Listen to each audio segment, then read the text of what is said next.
얼마 전에 우리 교회 성도는 아니신데 어떤 분으로부터 제가 서면으로 된 질문서를 받았습니다. 질문의 양이 많아서 전체가 한 10페이지 정도 됩니다. 아마 제 생각으로는 이분이 교회를 다니다가 실족하신 거는 아닌가 걱정도 되고, 또 하여튼 뭐 궁금한 게 많이 있습니다. 이분이 이제 창세기부터 시작해서 신약에 이르기까지 여러 가지 질문들을 뽑아갖고, 난해한 질문입니다. 한결같이 어려운 질문들을 이렇게 뽑아서 저한테 주셨습니다. 그래서 제가 이제 그 답을 달다가 이제 바쁘기도 하고 피일차일 미루다 보니 아직 제가 답을 드리지는 못했는데, 그 중에 제가 몇 가지 질문을 말씀을 드리려고 합니다. 뭐 이런 겁니다. 성경에는 해와 달이 광명체라고 하는데, 우리가 이제 분명히 알고 있지 않습니까? 해는 자체 발광하는 그런 별이고, 그 다음에 이제 달 같은 경우에는 반사하지 않습니까? 해의 빛을 받아서 반사하지 않습니까? 그런데 왜 둘 다 성경에는 광명체라고 하는가? 성경에 오류가 있는 것이 아닌가라는 뭐 질문도 있었습니다. 그런데 그렇지 않습니다.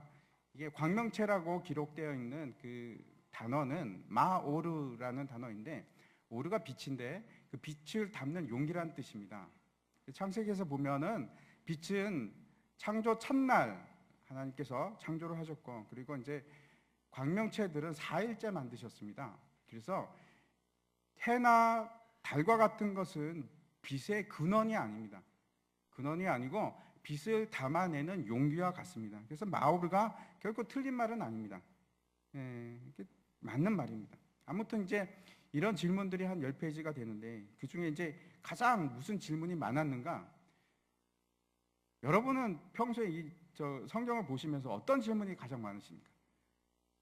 이분 질문은 뭐가 제일 많았냐면 홍수에 관한 질문이었습니다. 홍수에 관한 질문이 한 5개, 6개 정도 되는 것 같았습니다. 다 노아 홍수에 관한 질문인데 이런 겁니다. 동물들은 방주에 탔기 때문에 죽지 않았으면, 그러면 식물은 어떻게 되는 겁니까? 아니면 박테리아나 미생물은 왜 죽지 않고 살았습니까? 여러분들 그런 궁금하십니까? 궁금하시죠? 궁금할 수도 있을 것 같습니다. 아니면은 또 모든 땅이 다 물에 잠길 정도로 어마어마하게 그 비가 왔다면, 제가 이제 며칠 전에 신문에서 아주 특이한 기사를 읽었습니다.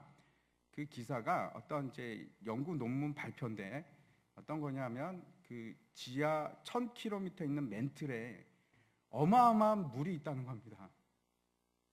그게 이제 밝혀졌다. 그리고 신문에 난 것을 봤는데, 제가 이제 언뜻 제일 먼저 생각나는 것이 이겁니다. 오늘 이제 본문에도 나오는데, 그날의 큰 깊음의 샘들이 터지며, 그러니까 물 밑에, 땅 밑에 있던 깊은 물들이 다 솟아 나온 것이 아닌가.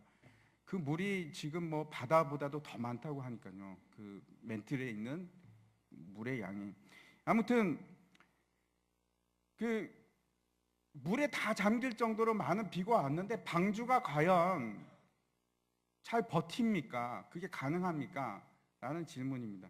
또 뭐 이런 질문이 있습니다. 오늘 6장 15절에 보시면은, 내가 만든 방주는 이러하니 그 길이는 300규빗, 너비는 50규빗, 높이는 30규빗이라 이렇게 되어 있습니다. 이분 이제 질문이 이겁니다. 이게 규빗이 사람 손끝부터 이 팔꿈치까지의 길이를 보통 규빗이라고 합니다. 그래서 우리가 생각하기는 한 40cm에서 50cm 되는 길이가 아닌가 이렇게 측정합니다. 잘 모릅니다. 노아 시대면 지금으로부터 5,000년, 뭐 거의 5,000년 전의 일인데 우리가 어떻게 제대로 알겠습니까? 그렇죠?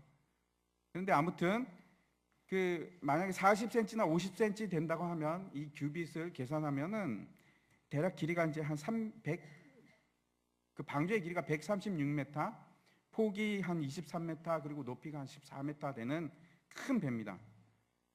그런데 그 배에 어떻게 그 모든 종류의 생물을 다 태울 수 있습니까? 하는 게 이제 이분의 질문입니다. 이게 가능합니까? 말이 되지 않지 않습니까? 이런 말이죠. 먼저 이제 오랜 시간 물 속에 있는다고 해서 미생물이나 박테리아가 죽을까? 저는 뭐 과학자가 아니라서, 화학자가 아니라서 잘 모르겠습니다. 생물학자가 아니라서. 그런데 안 죽을 수 있을 것 같습니다. 물 속에서는. 미생물이 다 물 속에서 죽을까요? 저는 그렇게 생각하지는 않습니다. 어쩌면은 어떤 미생물은 더 많이 번창했을 수도 있다 이렇게 생각합니다. 또 한 가지, 모든 생물이 하나님께서 창조하실 때 만든 모든 생물이 현존하고 있습니까? 다 있습니까? 아니요, 그렇지 않습니다. 대표적인 것이 공룡입니다. 지금도 한 해에 수많은 종이 이 지구상에서 사라진다고 합니다. 그리고 이제 캄브리아기 때인가 보면은 갑자기 어느 순간 엄청난 그 생물들이 자취도 없이 사라집니다. 어느 순간 대멸종이라는 시기가 있습니다. 그래서 이제 뭐 어떤 분들은 지구에 운석이 부딪혔을 것이다, 뭐 여러 가지 얘기를 합니다. 아무튼 제가 말씀드리는 것은 모든 생물이 그때부터 지금까지 다 살아있는 것은 아닙니다. 혹시 죽었을 수도 있습니다. 그렇죠? 물속에서. 그렇지만 되게 많은 생물들은 살았을 겁니다. 그리고 식물의 경우에도 식물은 그 씨앗으로 보존이 되는데 씨앗은 굉장히 혹독한 환경 속에서도 견딥니다. 오랫동안 견딥니다.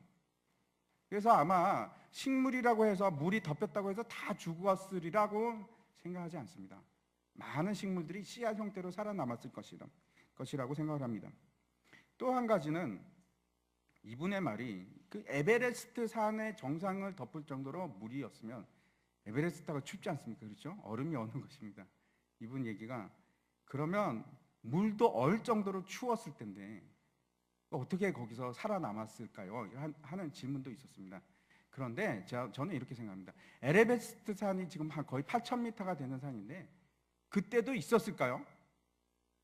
모릅니다. 있었을 수도 있겠지만 저는 없었을 수도 있다고 생각합니다. 왜냐하면 지구가 지진이나 이 지표면의 그 화산 활동이나 여러 가지 형태로 인해서 계속 변화합니다. 높아지기도 하고 낮아지기도 하고. 그리고 기후도 그렇습니다. 그 당시에는 비가 아직 오지 않을 때입니다. 지금처럼 비가 오는 그런 때가 아니고 그 대기권도 어떻게 형성이 되어 있는지 잘 모릅니다, 우리가. 그러면 어쩌면 지금과 달리 사시사철 온화한 지구였을 수도 있습니다. 아주 그 대기권이 두껍게 형성이 돼 있어서 지구 전체가 온실 효과를 누리고 있었을 수도 있습니다. 한번 8장 22절을 한번 보시기 바랍니다. 8장 22절에 보면 땅이 있을 동안에는 심음과 거둠과 추위와 더위와 여름과 겨울과 낮과 밤이 쉬지 아니하리라 라고 말씀을 하시는데, 이 말씀을 통해서 우리가 한 가지 생각해 볼 것은 추위와 더위가 처음부터 있었을까 하는 겁니다. 아닐 수도 있습니다. 여기 8장에 이거 처음 나타나는데, 그렇다면은 어쩌면은 노아 홍수 이후에 추위와 더위가 생겼을 수도 있습니다. 우리가 모르는 겁니다. 그리고 이제 세계 여러 나라에서 또 여러 사람들이 방주에 그 모형을 만들어서 실험을 많이 했습니다. 이게 정말 안전한 배인가, 튼튼한 배인가. 근데 한결같이 얘기하는 것이 정말 전복이 될 수가 없는 구조다라는 것이 그 사람들이 하는 말입니다. 굉장히 안전한 비율이라고 합니다. 저기 이제 굉장히 큽니다. 저 배에. 미국의 분류학자 언스트 마이어라는 분이 계시는데, 이분이 이제 그 지구상에 있는 생물의 종류에 대해서 한번 분류를 했습니다. 한번 보여주십시오. 포유류가 3,700종이 있고 뭐 이렇게 쭉 있습니다. 그래서 저걸 다 더하면은 총계가 그 생물의 종류가 얼마나 되냐면 100만 개가 넘습니다. 그때하고 지금하고 또 틀리겠죠. 그동안에 사라진 것도 있고 뭐 그러니까. 그런데 여러분, 이 100만 개가 넘는 모든 종류의 생물들이 다 방주 안으로 들어가야 됩니까? 그렇지는 않습니다. 여기 이제 오늘 창세기에도 보면은 코로 호흡하는 동물들이 살아남았다고 얘기를 하거든요, 방주에서. 그래서 보시면은 물론 이제 포유류 같은 동물들은 방주 타야만 합니다. 안 그러면 죽습니다. 그런데 뭐 어류나 여기 보면은 뭐 피낭동물, 성게류, 연체동물, 강장동물, 해면, 원생동물, 절지동물 이런 것들은 안 타도 됩니다. 살아남을 수 있습니다.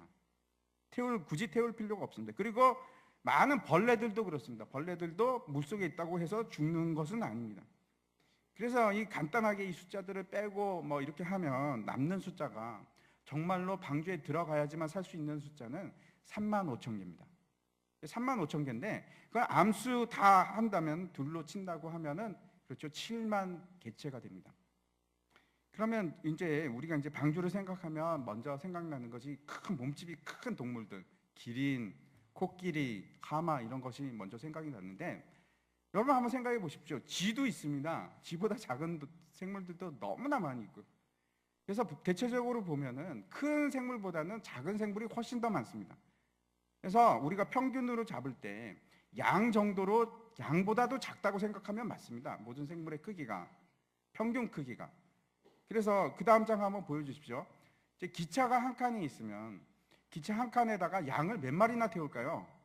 그래서 위아래로 나누면은 한 240마리를 태울 수 있다고 합니다. 그런데 그러면 한 칸에, 저 기차 한 칸에 240마리의 양이 들어갈 수 있다면 방주 전체는 얼마나 들어가느냐 하면, 방주 전체가 그 열차 570칸에 해당하는 크기입니다. 그래서 570칸 곱하기 240마리를 하면은 13만 마리가 좀 넘는 14만 마리 정도가 나옵니다. 그러면 한번 앞에서 여러분 기억나십니까? 앞에서 우리가 이제 계산하기를 방주에 들어가야 되는 동물이 몇 마리라고요? 7만 마리. 그런데 방주가 수용할 수 있는 동물은 14만 마리. 그러니까 어떻게 됩니까? 50%만 차고 방주는 여전히 50%는 비어 있는 상태입니다. 그래서 거기에다가 먹이도 넣고 뭐 이렇게 해도 충분하다 하는 것이 이제 연구한 학자의 얘기입니다. 결론적으로 이제 모든 동물이 방주에 들어가도 아무 문제 없다, 과학적으로도 그렇다 하는 말씀을 제가 드리는 겁니다. 그런데 이제 이런 의문을 가지는 것이 필요합니다. 근데 사실 성경이 말하고자 하는 것은 이런 것들이 아닙니다. 이런 것들에 관심을 두고 쓴 책이 아닙니다. 다시 말씀드려서 어떻게 하면은 이 7만 마리의 개체들을 다 잘 방주에 넣어서 칸은 어떻게 하고 환기 장치는 어떻게 하고, 이런 것을 설명하기 위해서 오늘 이 홍수 얘기가 있는 것이 아닙니다. 전혀 이런 팩트들에 대해서는 성경은 관심이 없습니다. 지금 우리가 그런 시야로 이 창세기를 바라본다면 지금 엉뚱한 곳을 쳐다보고 있는 것입니다.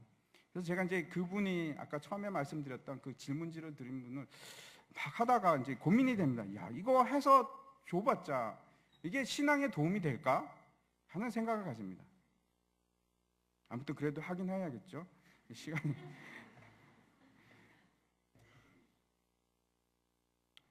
홍수 이야기는 순종과 믿음에 관한 얘기입니다. 방주에 대한 얘기가 아닙니다. 방주에 대한 설명이 아닙니다. 다시 돌아가서 우리가 노아에 집중해 보도록 하겠습니다. 오늘 우리가 확인하고자 하는 것은 먼저 첫 번째 1절인데 한번 보시기 바랍니다. 여호와께서 노아에게 이르시되 너와 내 온 집은 방주로 들어가라. 이 세대에서 내가 내 앞에 의로움을 내가 보았음이니라 라고 말씀하십니다. 여기서 이제 내가 내 앞에서 의로움을 보았다라는 구절에 집중해서 보시기 바랍니다. 노아의 특징이 있습니다. 노아의 특징이 뭐냐면 6장 8절에 나오는데 이겁니다. 그러나 노아는 여호와께 은혜를 입었더라. 여호와께 은혜를 입은 사람이 노아의 특징입니다. 첫 번째 제가 말씀드리고 싶은 것은 은혜를 입은 자와 은혜를 입지 못한 자의 차이입니다. 노아는 그가 의로웠던 것이 처음부터 태어날 때부터 그렇게 의로웠던 것이 아니라 그가 의로웠던 이유는 그가 은혜를 받았기 때문에 그렇습니다. 은혜의 결과입니다. 제가 이제 지난번에 한번 말씀을 드렸는데 이것이 너무나 중요하기 때문에 다시 한번 은혜에 대해서 제가 말씀을 드리려고 합니다. 은혜라는 것은 동전의 양면과 같아서 의롭다 하는 것과 뗄래야 뗄 수 없는 상관관계를 가지고 있습니다. 그러면은 무엇이 의로운가? 어떠한 것이 의로운가? 일단 기본 전제가 있습니다. 저와 여러분은 의롭지 않습니다. 사람 중에 그렇죠, 의롭게 보이는 사람이 있지 않습니까? 아마 기억해 보시면 내 주위에 누가 의로운가? 그런데 실제 의로운 것은 아닙니다. 사람은 다 뒤로 캐보면 죄가 있습니다. 저도 엄청 많습니다. 여러분도 그러리라고 제가 굳게 믿고 있습니다. 죄인입니다.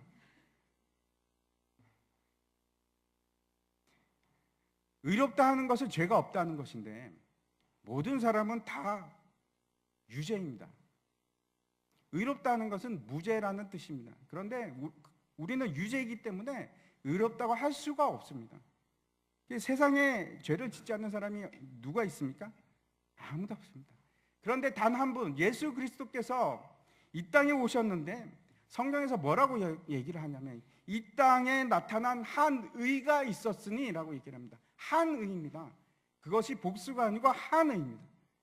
역사상 의는 단 하나밖에 없었습니다. 왜 그런가 하면 다른 의는 전혀 없는데 왜 예수 그리스도만 의라고 얘기를 하는가? 왜 그러냐 하면 의라는 것은 하나님의 속성이기 때문에 그렇습니다.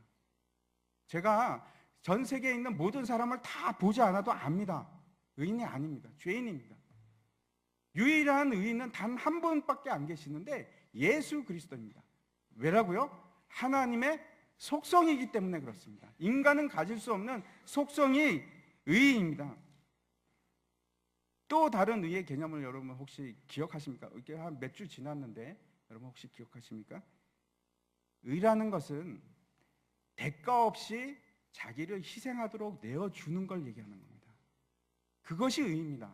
그래서 제가 지하철 의인, 세월호 의인 이런 말씀을 제가 드렸는데 의라는 개념에는 반드시 들어가는 것이 하나님의 속성이고 또 하나는 대가 없이 주는 것을 얘기합니다. 희생하는 것을 얘기합니다. 그래서 어떤 대가를 바라지 않고 손해를 입는 거 그거를 뭐라고 하냐면 의라고 합니다. 그 반대로 그러면 어떤 대가를 바라지 않고 희생을 입는 자는 뭐라고 하는 줄 아십니까? 그러니까 내가 주체가 돼서 전혀 대가를 바라지 않고 내가 희생하면서 뭔가를 주면 그거를 의라고 하고 내가 주체가 되었을 때 그걸 의라고 하고 그 의를 받는 사람 그러니까 전혀 대가를 지불하지 않고 그 의를 받는 것을 뭐라고 하냐면 은혜라고 합니다. 그리고 그 사람을 의인이라고 얘기를 하는 겁니다. 그러니까 제가 대가 없이 의를 주면은 이 사람이 그걸 은혜로 받을 때 그것을 의인이라고 얘기를 하는 것입니다. 그러면 한번 생각해 보십시오. 제가 왜 이것을 강조하느냐 하면 우리가 다 은혜로 하나님의 은혜로 그렇죠? 의를 입게 되었습니다. 칭의를 받게 되었습니다. 그래서 우리가 의가 무엇인지 은혜가 무엇인지는 알고 있다고 생각을 합니다. 그런데 모르는 게 있습니다. 뭘 모르냐? 불의를 모르는 겁니다. 불의라는 것은 뭔가 하면 의가 아닌 것이 불의입니다. 다시 말씀드려서 하나님께서 여러분에게 대가 없이 희생하면서 주는데 저는 그거 안 받을래요. 저는 이게 제가 무슨 것입니까? 제가 대가를 지불하겠습니다 하는 것을 불의라고 얘기하는 겁니다. 다시 말씀드려서 불의는 내가 그것을 은혜를 주는데 그것을 받지 않는 것을 불의라고 하고 그것을 또 다른 말로 뭐라고 하냐면 죄라고 얘기하는 거예요. 다시 말씀드릴게요. 은혜를 입은 그 자체를 의인이라고 하고 은혜를 입은 자체를 의인이라고 하고 은혜를 입지 않으려고 하는 모든 사람들을 불의한 사람들이라고 하고 죄인이라고 얘기하는 겁니다. 근데 이것이 절대 쉬운 이해하기가 쉽지가 않습니다. 제가 이제 다시 한번 6장 8절을 보시기 바랍니다. 6장 8절을 보면 그러나 노아는 여호와께 은혜를 입었더라. 노아가 한 것이 있습니다. 하나님께서 대가를 원치 않으면서 준 것을 그냥 있는 겁니다. 그 은혜를 받아들인 겁니다. 그러면 노아는 뭐가 되는 겁니까? 의인이 되는 겁니다. 그런데 그 대가를 받지 않는 사람을 뭐라고 합니까? 죄인이라고 하고 불의한 사람이라고 하는 겁니다. 은혜를 거부하는 사람. 두 번째, 이제 은혜를 입는다 하는 말을 다시 한번 우리가 생각했으면 좋겠는데, 이 입는다 하는 말은 히브리어로 발견하다, 붙잡다, 의지하다 그런 뜻입니다. 여러분 아마 돌아온 탕자에 대해서 한두 번은 들어보셨을 것이라고 제가 생각을 합니다. 근데 이 돌아온 탕자 얘기가 은혜와 믿음과 순종의 관계에 대해서 너무 잘 설명하는 비유입니다. 예수님께서 하신 비유입니다. 제가 이제 그 탕자 얘기를 다시 한번 제가 간단히 설명을 드리겠습니다. 한 아버지한테 두 아들이 있었습니다. 근데 한 문제는 이제 둘째입니다. 둘째가 망난인데, 아버지가 뻔히 살아 있는데 가서 아버지 유산 주세요. 먼저 달라고 합니다. 살아 있는데. 그래서 이제 그것도 신기한 게 아버지가 줍니다. 또 달라고 하는데 줍니다. 그래갖고 이제 자기 몫의 유산을 가지고 해외로 나가서 이 돈을 쓰기 시작하는데 허랑방탕하게 썼다고 성경을 기록합니다. 홀라당 다 까먹습니다. 여러분들 그런 기억이 있으십니까? 아무튼 허랑방탕하게 살면서 다 까먹고 거지가 됩니다. 거지가 되는데 완전 거지가 돼서 먹을 것이 없는데 어느 정도로 없느냐면 돼지 치는 일을 합니다. 나중에 먹고 살기 위해서 돼지를 치는데 돼지가 이제 쥐엄 열매를 먹는데 그걸 보면서 이제 침을 흘립니다. 먹고 싶어하고 배가 고파서 그걸 먹고 싶어 하는데 주는 사람이 없는 겁니다. 그래서 이 사람이 내가 이제 굶어 죽게 됐구나. 그때 떠오른 것이 있습니다. 아버지 집입니다. 아버지 집에 있으면 내가 그 풍성한 음식을 다 먹고 살 텐데 내가 왜 이러고 있지? 그리고 나서 결단을 합니다. 돌아가는 겁니다. 지금 이제 앞에 그 렘브란트가 그린 빛의 화가라고 하죠. 이 렘브란트가 그린 그 돌아온 탕자의 얘기인데 잘 보십시오. 앞에 이제 아버지가 있고 그 아들을 이렇게 안으려고 하고 있고 그 옆에 한 사람이 있습니다. 저 사람이 누군지 아십니까? 첫째 아들입니다. 문제가 여기 있습니다. 둘째 아들은 그렇죠. 아버지한테 돌아와서 은혜를 입습니다. 은혜를 그냥 받을 가치가 하나도 없는데 대가를 전혀 지불하지 않고 그 은혜를 받는 겁니다. 그걸 뭐라고 하죠? 은혜를 받는 사람은 뭐라고 합니까? 의인이라고 합니다. 근데 저 옆에 있는 그 아들을 한번 보십시오. 저 표정이 좀 심상치 않지 않습니까? 저 사람이 성경에 보면 뭐라고 돼 있냐면 화를 냈다고 얘기를 합니다. 화를 내면서 아버지가 그럽니다. 우리 아들 둘째가 돌아왔으니까 우리 같이 잔치를 하자. 너도 와. 했더니 저 아들이 뭐라고 그러냐면 전 못 가요. 저는 안 갑니다. 아버지 정신 차리십시오. 이게 무슨 짓입니까? 나는 여태까지 아버지를 몇 해 동안 뼈 빠지게 섬겼는데 나한테 잔치 한 번 해주신 적이 있습니까? 근데 저 아들은 지금 뭘 잘했다고 돈 다 까먹고 왔는데 왜 잔치를 해주십니까? 그리고 화를 내는 겁니다. 여러분 다시 한번 보십시오. 세상 사람한테 물어보면 저 두 아들 중에 누가 의인이라고 하겠습니까? 첫째입니까? 둘째입니까? 첫째라고 얘기할 겁니다. 제가 여러분에게 묻습니다. 둘 중에 누가 의인입니까? 정말 마음에서 우러나오는 대답을 하시는 겁니까? 아니면 이게 학습에 의한 효과입니까?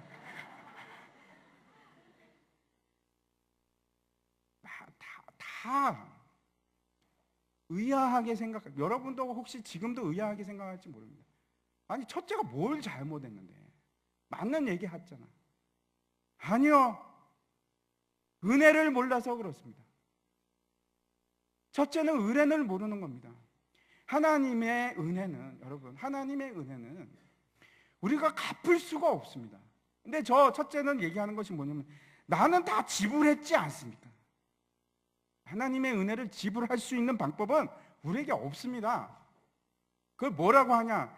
나는 하나님의 은혜를 그냥 받지 못하겠습니다. 나는 그런 사람이 아닙니다 하는 걸 갖다가 뭐라고 얘기하냐면 불의하다고 얘기해요. 죄인은 첫째 아들입니다. 어떤 대가 없이 희생을 주는 것도 거부하고 어떤 대가 없이 희생을 받는 것도 거부하고 그걸 뭐라고 하냐면 하나님 앞에서 죄인이라고 얘기하는 겁니다.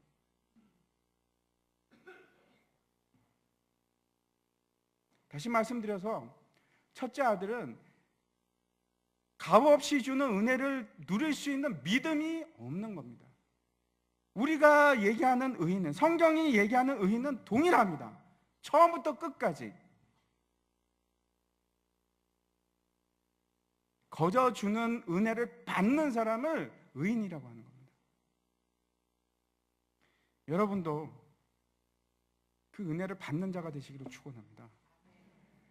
받으셔야 합니다. 망설일 이유가 없습니다.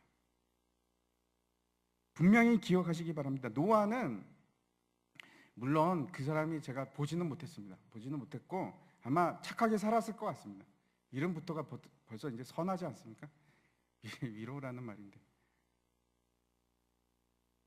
그런데 노아가 하나님 앞에서 의롭다 하는 것은, 그런 칭함을 받은 것은 그가 왜 그랬느냐? 은혜를 입었기 때문에 그런 겁니다. 은혜를 받아들였기 때문에 그런 겁니다.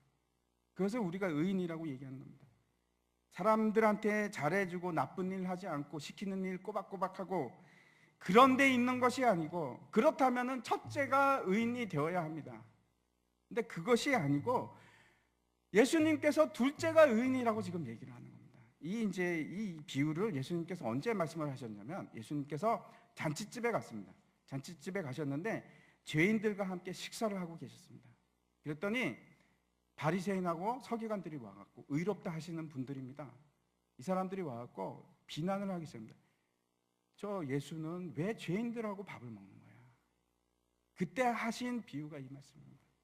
여러분, 의인이라는 것은 내 힘으로 안 되기 때문에 내가 은혜를 그냥 받겠습니다, 나는 죄인입니다 하고 꿇어 엎드려서 하나님께 매달리는 사람을 의인이라고 하고, 은혜를 입기를 원하는 사람을 의인이라고 하고, 나는 죄인이 아닙니다 하는 사람이 바로 죄인, 불의한 사람입니다. 하나님의 은혜를 받기를 거부한 사람. 세상 사람들 한번 보십시오. 우리 주변에, 여러분 주변에 예수를 믿지 않는 가족이 있으면 한번 생각해 보십시오. 은혜 받기를 거부합니까? 그분들은 다 불의한 사람들입니다. 하나님이 보시기엔 정말 불의한 사람들. 구원하기 위해서 방주를 주시는데 그걸 나는 필요 없어요. 그 자체가 불의라고 하는 겁니다. 여러분은 죄인이 아니라 의인 되시기를 간절히 소망합니다. 두 번째로 이 의로 말미암아 파생되는 것이 있습니다. 그것이 뭐냐면, 하나님께서 1절에 방주로 들어가라 라고 하실 때 5절 보시기 바랍니다. 5절을 보면은 노아가 여호와께서 자기에게 명하신 대로 다 준행하였더라 라고 얘기합니다. 창세기 6장부터 7장까지 계속해서 노아가 순종하는 것을 그렇게 강조하고 있습니다. 여러분 한번 생각해 보시기 바랍니다. 그 의인이 된 노아는 은혜를 잊기로 작정하고 은혜를 받아들인 노아는, 그래서 의인이라고 칭함을 받는 노아는 왜 순종을 했을까요? 방주를 만들려고 그러면 만들고, 들어가라 그러면 들어가고. 왜 그런 순종을 했을까요? 계속해서 순종한 이야기들이 나오고 있습니다. 믿음 때문인데, 그 은혜를 통해서 구원을 받으리라 하는 확신의 믿음을 얘기하는 겁니다. 구원, 방주를 들어가면 살 수 있으니까, 그래서 순종한 겁니다. 그것을 우리가 의인이라고 칭함을 하는 것입니다. 이제 마치 둘째가 아버지께 나아가고, 이제 내가 나가기만 하면 그 아버지가 나를 용서해 주시겠지 라고 생각하는 거하고 똑같습니다. 나가는 겁니다. 둘째가 이렇게 생각할 수도 있습니다. 나는 너무 큰 죄를 지어서 아버지한테 가면 두들겨 맞아서 죽을지도 몰라. 나를 그냥 내팽겨 치지 않을까? 나 못 가겠어. 차라리 여기 있자. 그러고 안 가는 것을 불순종이라고 하고, 그 믿음으로 반응해서 아버지 앞으로 나가는 것을 순종이라고 합니다. 예수님께서 말씀하시기를 요한복음에서 이렇게 얘기하십니다. 7장입니다. 예수께서 서서 외쳐 이르시되 누구든지 목마르거든 내게로 와서 마시라. 내게 오는 자는 내가 결코 내쫓지 아니하리라. 노아 역시 마찬가지입니다. 비가 오지도 않는데 4절에 보면은 하나님께서 이제 7일 후에 40주야 동안 땅에 비를 내려서 모든 생물을 지면에서 이제 쓸어버리겠다 이렇게 말씀하십니다. 7일입니다. 7일. 그래서 노아가 아마 7일 전부터 방주에 들어갔지 않았을까 저는 생각을 합니다. 한번 생각해 보시기 바랍니다. 그 어마어마한 방주를 짓는데 4명이 만들었습니다. 몇 년이 걸렸을까요? 굉장한 시간이 걸렸을 겁니다. 그리고 그동안에 얼마나 비난과 조롱을 받았겠습니까? 저 미친놈들 왜 산에다가 저 쓸데없이 배를 만들어, 비도 오지도 않는데. 미리 방주 속에 들어갔으면 그 기다림이 얼마나 초조했겠습니까? 그런데 노아가 했던 것은 하나님의 말씀을 믿고 자신이 은혜를 받아서 구원받을 것을 확신하는 것입니다. 그리고 거기에 대한 순종을 했습니다. 다시 말씀드려서 노아는 하나님의 은혜에 구원에 순종했습니다. 그래서 명하신 대로 방주로 들어간 겁니다. 이것이 노아 방주의 이야기입니다. 다른 것이 아니고 이 이야기입니다. 6장에 방주를 만드는 일이나 7장에 그 홍수가 나고 뭐 그 모든 방주 이야기를 말씀하시는 것은 전혀 세상과 다르게 하나님의 명령에 순종을 하고 기다렸던 노아의 얘기입니다. 그 얘기입니다. 순종하는 얘기입니다. 하나님께서 우리에게 동일하게 방주로 들어가라고 말씀하십니다. 이사야서 말씀인데 제가 한번 읽어보도록 하겠습니다. 오라 너희 모든 목마른 자들아 물러나오라. 돈 없는 자도 오라. 너희는 와서 사 먹되 돈 없이 값 없이 와서 포도주와 젖을 사라. 너희가 어찌하여 양식 아는 것을 위하여 은을 달아주며 배부르게 하지 못할 것을 위하여 수고하느냐. 내게 듣고 들을지어다. 그리하면 너희가 좋은 것을 먹을 것이며 너희 자신들이 기름진 것으로 즐거움을 얻으리라. 너희는 귀를 기울이고 내게로 나와서 들으라. 그리하면 너희의 영혼이 살리라. 내가 너희를 위하여 영원한 언약을 맺으리니 곧 다윗에게 허락한 확실한 은혜니라 라고 얘기를 하십니다. 우리가 물로 나오면, 방주로 나오면 너희 영혼이 살리라. 그리고 그것이 뭐냐면 확실한 은혜라고 얘기를 합니다. 성경은 처음부터 끝까지 하나님의 구원 계획과 그 하나님의 구원 계획의 콜링입니다. 초청입니다. 방주가 의미하는 것은 예수 그리스도입니다. 그 예수 그리스도가 물에 잠김으로 그 속에 탔던 모든 사람이 구원을 얻습니다. 또 예수 그리스도는 방주이며 예수 그리스도의 몸된 교회가 결국은 방주가 되는 겁니다. 교회가 방주입니다. 지금도 하나님께서 우리에게 요구하시는 것은 다르지 않습니다. 노아 시대나 지금이나 똑같습니다. 은혜로 믿음으로 받아들이고 물러 나와라. 은혜라는 것이 전혀 값을 치르지 않는 것을 얘기합니다. 우리가 필요한 것이 아무리 먹어도 배부르지 않는 것들을 위해서 수고하는 것도 아니고 아무리 먹어도 죽을 수밖에 없는 그 헛된 것을 위해서 사는 것이 아니고 영혼을 위해서 예수 그리스도께 나가야 됩니다. 그러면 이사야 선지자가 이렇게 얘기합니다. 너희 영혼이 살리라. 그런데 사람들이 이 은혜를 잘 받아들이지를 못합니다. 믿지를 못합니다. 은혜를 이해하기를 힘들어합니다. 노아 당시 사람들이 먹고 마시고 시집가고 장가가고 그게 무슨 뜻이냐면 삶의 방향성이 없습니다. 어떤 방향을 향해서 나가는 것이 아니고 제자리입니다. 아무리 돌고 돌아도 제자리. 많이 나간 것 같은데 올라간 것 같은데 또 그 자리. 왜 그런가? 삶의 방향이 잘못되어 있기 때문에 그렇습니다. 내가 무엇을 향하고 나아가는지 그것이 정립이 안 돼 있기 때문에 그렇습니다. 왜 이 시대를 노아의 시대라고 하는가? 지금 이 시대를 왜 노아의 시대라고 하는가? 제 말이 아니고 예수님의 말씀입니다. 왜 그런가? 믿음이 아니라 순종함이 없기 때문에 그렇습니다. 많은 사람들이 자신이 죄인인 것을 압니다. 그리고 많은 사람들이 예수 그리스도께 나아가야 함을 알고 있습니다. 그래서 교회도 나옵니다. 교회도 나오고 주일날 예배 참석하지 않으면 머리가 좀 아프기도 하고 무겁기도 하고, 그런데 그게 다입니다. 방주 만드는 일은 하지 않습니다. 그리고 완전히 방주 안으로 들어가려고 하지 않습니다. 왜 그럴까? 물론 여기 계신 분들 중에 방주에 완전히 들어가신 분들도 계시죠. 지금 망설이고 계신 분들에게 제가 묻습니다. 왜 안 들어가십니까? 혹시 들어가면 문이 닫히고 세상과 단절이 되리라고 생각하십니까?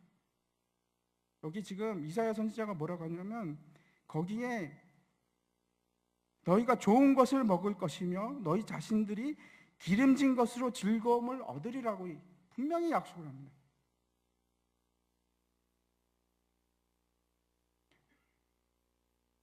어쩌면은 많은 사람들이 그렇게 생각하는지도 모르겠습니다. 아직은 때가 아니야. 내가 방주에 완전히 들어갈 때가 아니야. 아직도 시간이 충분히 있어. 세상에서 한번 내가 해볼 만큼 다 해보고, 그리고 때를 봐서 내가 딱 잽싸게 들어가면 되지 라고 생각하는지도 모르겠습니다. 방주가 우리에게 주는 메시지가 있습니다. 첫 번째, 여러분, 방주만이 안전합니다.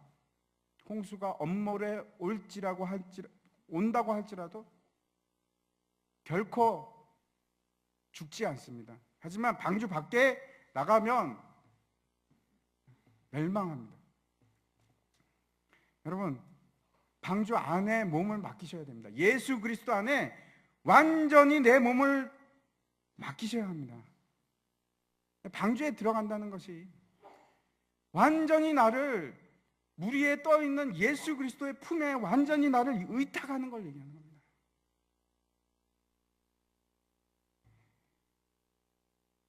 두 번째, 방주는 아직 열려 있습니다. 누구든지 원하는 자는 얼마든지 들어갈 수 있습니다. 들어갈 때 티켓을 살 필요도 없고 백값을 지불할 필요도 없습니다. 그냥 들어가시면 됩니다.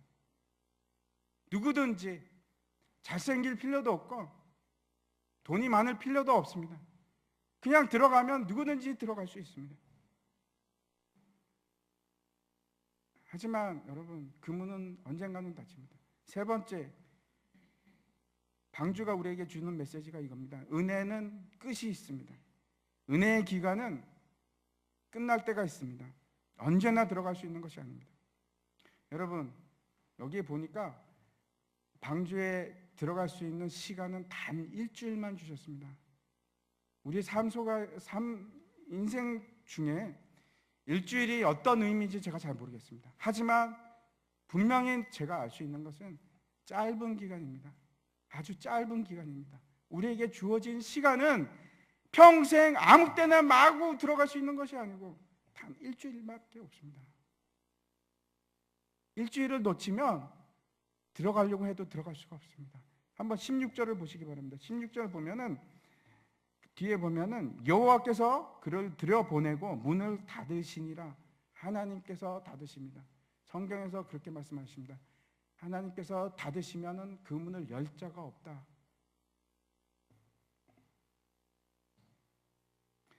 그리고 이제 심판이 시작됩니다. 방주 밖에 있는 사람들은 다 멸망하고 40주야 동안에 비가 쏟아지기 시작했습니다. 40주야라는 것은, 40이라는 숫자는 특별한 의미를 가지고 있습니다.